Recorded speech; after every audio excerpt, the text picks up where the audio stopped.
Hello, my name is Gladys Oyola. I'm the Election Commissioner for the City of Springfield. My job is to supervise public elections in the city. We make sure the process is fair and open, and that it's as easy as possible for our citizens to vote for our public officials, and on some of the most important issues that impact our city. Today, we are going to see what it's like to vote on Election Day by following a voter through each step of the voting process. When you enter the polling place, you will notice posters about the election, including a sample ballot, a copy of the official ballot, and information describing your rights as a voter. This is a good time to review the official ballot.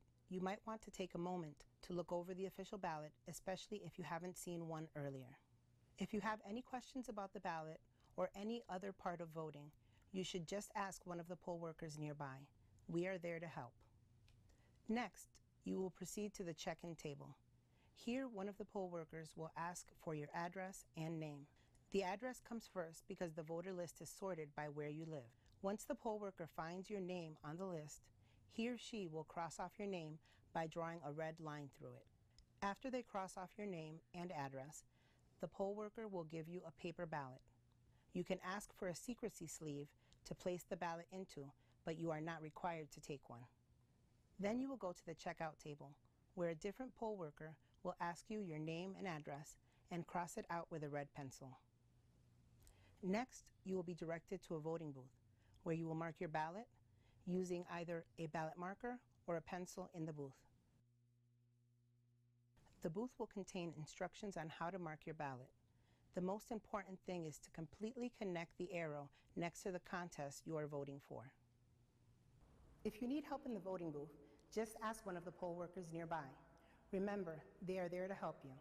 This is especially important if you have not brought in a sister to help you through the process. After you have marked your ballot, you will then proceed to the tabulator machine to deposit your ballot. The tabulator reads and counts the ballot. Once the ballot is successfully counted, the red LED number on the front of the tabulator will advance by 1. So that completes the standard voting process that most voters will experience. Occasionally, a voter might require additional processing. Most of the time, this is because a voter has changed their address or were designated as inactive, which would happen if you have not responded to the annual city census. If a voter is designated as inactive, they will be asked to fill out a blue voter affirmation form before voting. This form asks the voter's name, date of birth, current address, and possible previous address. If for any reason a voter's eligibility cannot be determined by the staff at the polling place, they still have the right to vote by using a provisional ballot. A clerk will assist the voter to cast their vote by using a provisional ballot. To get a provisional ballot, the voter fills in some paperwork requesting a provisional ballot.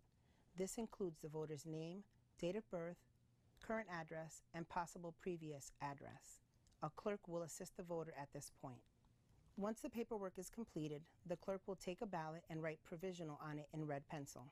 The worker then gives the voter their ballot and a numbered provisional ballot envelope and directs the voter to the next available voting booth. After the voter marks the ballot, he or she will put the ballot in the envelope, seal it, and hand it to the clerk who is helping them.